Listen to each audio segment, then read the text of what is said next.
Olá pessoas, eu sou o Renato e no vídeo de hoje vamos falar sobre os 10 primeiros episódios de Soul Souls no Frieren. E o vídeo só vai até o episódio 10 porque é onde o anime fecha o primeiro arco da história. E sem enrolação, bora começar o conteúdo? Pra começar, que anime bem feito. Além disso, eu acho esse anime muito mais bem feito do que ele deveria, porque mesmo não sendo um anime de ação, as lutas dele são incrivelmente fluídas e eu tenho certeza que dão inveja em muito shonen por aí. Não só as cenas de luta, mas o anime também dá uma atenção especial até às cenas comuns, com a animação muito bem feita. Mas vamos pro que interessa, que é a história. No anime a gente acompanha um grupo de aventureiros voltando pra casa depois que eles derrotaram o Rei Demônio. E esse grupo é formado pelo Himmel, o herói, o Reiter, um padre alcoólatra, o Waze, um anão medroso e por fim a Frieren, uma maga elfa preguiçosa. Quando eles voltam para a cidade, o rei dá uma festa de boas-vindas para eles e por coincidência essa festa de boas-vindas dos heróis foi bem no dia de uma chuva de meteoros que só acontece de 50 em 50 anos. Enquanto eles estão assistindo essa chuva de meteoros, a Frieren promete que da próxima chuva de meteoros vai levar eles para ver esse evento num lugar muito melhor. E depois disso a Frieren vai embora para viajar ao mundo colecionando magias estranhas por hobby. Depois de 50 anos, a Frieren volta para reencontrar os antigos amigos dela. E como a Frieren é uma elfa, ela ainda tem a mesma aparência de 50 anos atrás, bem diferente dos amigos dela, que já estão bem velhos. Mesmo assim, a Frieren cumpre a promessa que ela fez 50 anos atrás e leva eles para ver a chuva de meteoros em um lugar muito melhor. Depois de um tempo, o Himmel morreu e no enterro dele, a Frieren se arrependeu de ter ido viajar ao mundo ao invés de ter passado mais tempo com um amigo dela. E eu gostei muito da mensagem / reflexão que o anime tenta passar. É uma vibe tipo, passe mais tempo com as pessoas que você gosta porque você não vai ter essas pessoas pra sempre. É bem interessante, eu gostei muito. Que profundo!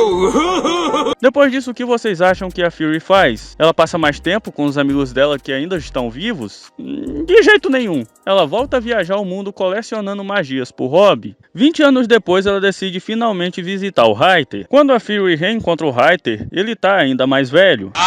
É mesmo? Só que dessa vez, além do Reiter, a Frieren também conhece a Fé, uma órfã que o Reiter adotou depois de encontrar ela em uma zona de guerra. E como o Reiter já tá muito velho, ele pede pra Frieren levar a Fé pra viajar junto com ela. Mas a Frieren recusa, porque como a Fé é muito nova, ela vai acabar atrapalhando ela. Já que a Frieren não vai levar a Fé junto com ela, então no lugar o Reiter pede pra Frieren traduzir um livro lendário que supostamente tem um segredo da imortalidade. E o Reiter pediu esse favor pra Frieren porque ele tá com medo de morrer.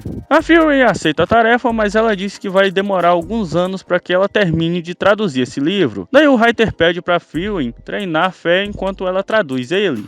6 anos depois, a Frieren terminou a tradução do livro, mas quando ela vai entregar o livro pro Reiter, ela descobre que o Reiter passou a perna nela.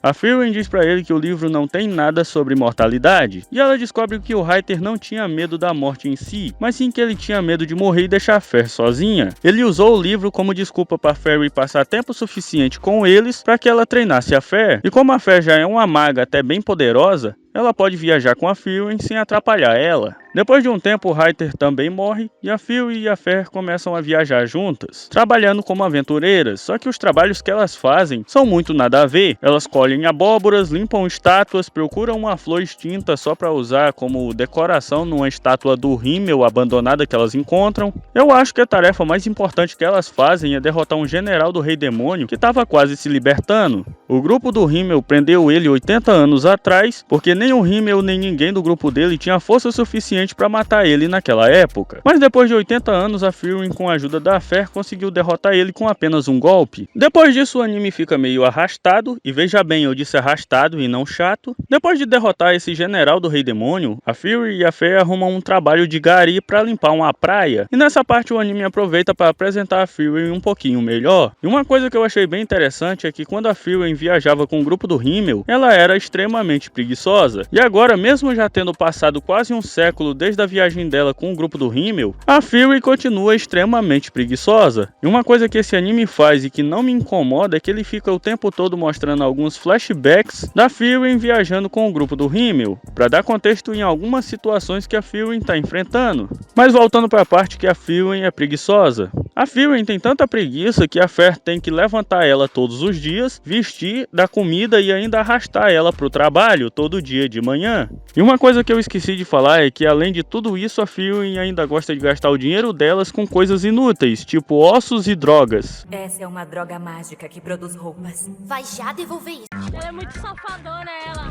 Depois disso, elas encontram o Waze e ele pede ajuda da Fury para encontrar um antigo livro de magia da mestra dela, porque nesse livro o Waze ouviu falar que existe a localização de um lugar onde dá para reencontrar os mortos. O Waze chamou a Fury para procurar esse livro porque ele ficou com pena do estado que ela ficou depois que o Himmel morreu. E quando finalmente eles encontram esse livro, a Fury decide ir até esse lugar para reencontrar o Himmel. E ironicamente, essa passagem para o outro mundo fica exatamente onde era o antigo castelo do Rei Demônio. Então a Fury decide refazer a viagem que ela fez junto com o grupo do Himmel. Antes das duas partirem, o Waze pede para Fury encontrar o Stark, um aprendiz dele que fugiu, e levar ele junto na viagem. Enquanto as garotas estão andando pela floresta, elas veem um livro de magia no ninho de um dragão. Elas tentam pegar esse livro, mas não dá muito certo. E eu acho incrível quando o anime usa a animação fluida em cenas simples, tipo essa cena da Fer fugindo do dragão.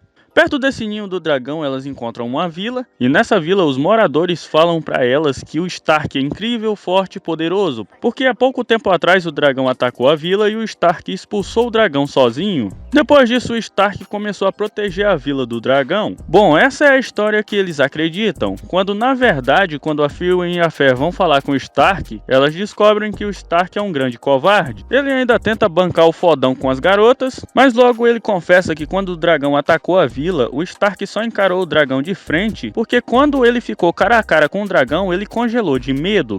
O dragão começou a destruir tudo na frente do Stark, mas do nada ele só foi embora e os moradores começaram a acreditar que ele salvou a vila. Já o dragão, o Stark fala que ele só não ataca a vila porque ele não quer. Daí a Fury chama ele para lutar contra o dragão de novo, e a Fury diz pro Stark que ela pode matar o dragão, mas o Stark vai ter que distrair ele por 30 segundos. O Stark inicialmente recusa porque ele tá com muito medo de encarar o dragão de novo, então a Fury dá até amanhã do dia seguinte para ele mudar de ideia, porque se ele não for com elas, elas vão sozinhas. No outro dia o Stark encontra as garotas e ele aceita servir de isca para Fury conseguir matar o dragão. Então o Stark vai até o ninho do dragão e começa a lutar com ele. E aqui tem uma parte maravilhosa, porque enquanto o Stark tá lutando com o dragão, ele percebe que a Fury não vai fazer nada para ajudar ele. Daí o Stark começa a xingar a Fury por causa disso. A Fury não ajudou porque no meio da luta ela percebeu que o dragão não atacava mais a vila, porque ele reconheceu que o Stark é muito forte. E o dragão só não atacava mais a vila porque ele decidiu que não queria mais comprar briga com ele. O Stark, ainda xingando a Fury, matou o dragão e nem se deu conta. E ele só percebeu depois que a Fury chegou perto dele e disse que o dragão já estava morto. No livro de magia que estava no ninho do dragão, elas acharam uma magia que serve para ver através da roupa das pessoas. E aqui tem uma parte que me pegou desprevenido, porque o anime começa a usar Fer e o Stark para fazer algumas piadinhas do tipo...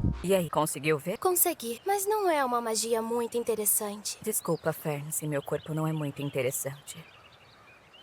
Hã? Que foi? Nanico. Como assim, Nanico?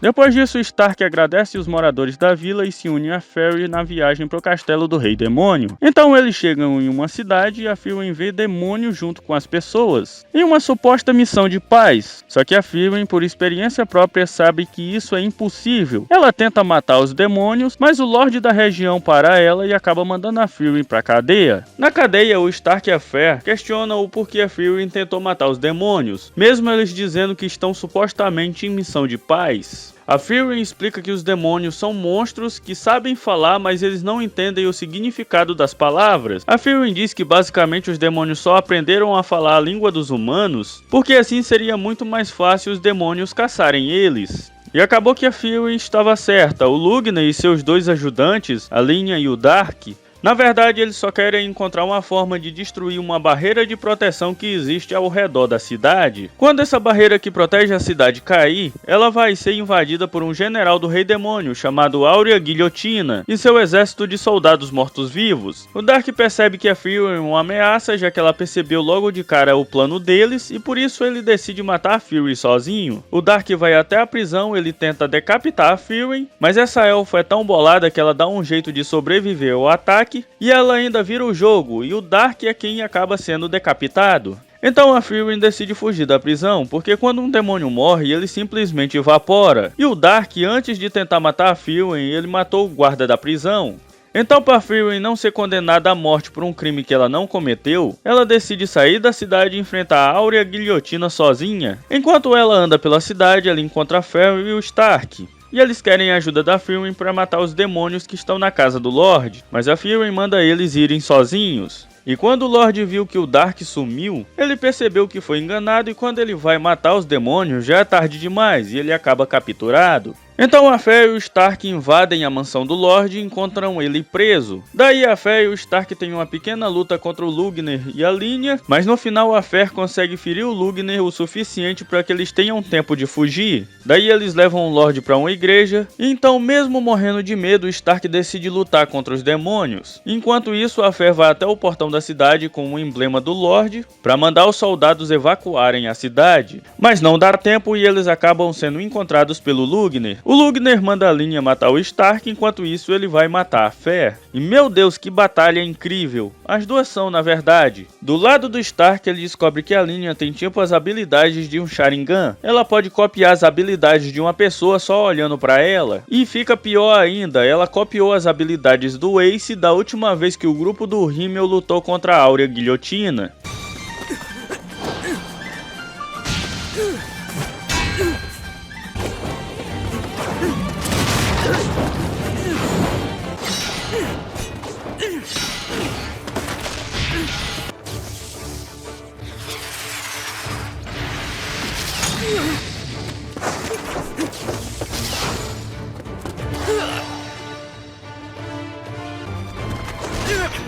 Mas que coincidência, não é?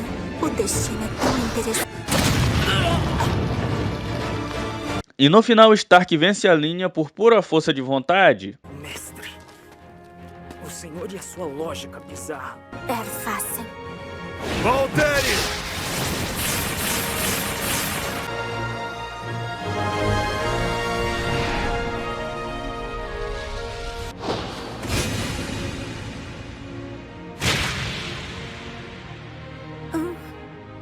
Segura o grosso! Corte relâmpago! Do lado da Fé, ela venceu Lugner porque ele é arrogante e não considera a Fé uma oponente à altura dele, porque ela tem pouca mana, e o plano do Lugner é deixar a Fé gastar todo o poder dela, e depois disso ela vai ficar indefesa. Minha mana.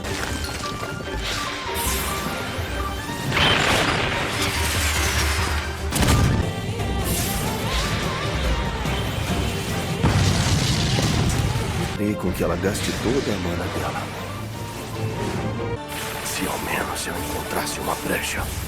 Mas no final Lugner acaba sendo derrotado também. E antes dele morrer ele percebe como a Fer venceu essa luta. Não é que a Fer tinha pouca mana, mas a Fury ensinou pra ela uma forma dela esconder a mana dela. Porque assim os demônios vão superestimar ela e ela pode matar eles de surpresa. Então chegamos na batalha final desse vídeo, senhoras e senhores. Fury vs Áurea Guilhotina. Uma coisa que eu acho interessante sobre essa vilã é o fato que a arma principal dela é uma balança, onde ela pesa a mana dela com a mana do oponente que ela está enfrentando. A balança faz quem tem menos mana obedecer quem tem mais mana. E a Áurea é conhecido como Áurea Guilhotina porque a balança tem um ponto fraco. Mesmo os inimigos da Áurea perdendo a disputa na balança, eles ainda conseguem desafiar ela usando pura força de vontade. Para evitar que isso aconteça, a Áurea decapita todos os inimigos que ela consegue controlar e depois ela revive eles como mortos-vivos. A Áurea se surpreende com a atitude da Fury, porque da última vez que elas lutaram, a Fury chegou logo de voadora, destruindo todo o exército da Áurea. Mas dessa vez ela chegou bem calma. Ao invés de destruir os soldados mortos-vivos, ela só começou a libertar eles do controle da Áurea. Daí a Áurea questiona a Fury porquê ela não chegou destruindo tudo como da última vez, e a Fury responde que ela não chegou destruindo tudo porque da última vez que ela fez isso, ela tomou um puta esporro do Rimmel, porque ela destruiu os corpos dos soldados da Áurea, e por isso não dava mais para dar um enterro digno para eles. Como a Áurea já viveu séculos, ela é completamente confiante nos poderes dela, e a Áurea não pensa duas vezes em pesar a mana dela com a mana da Fury.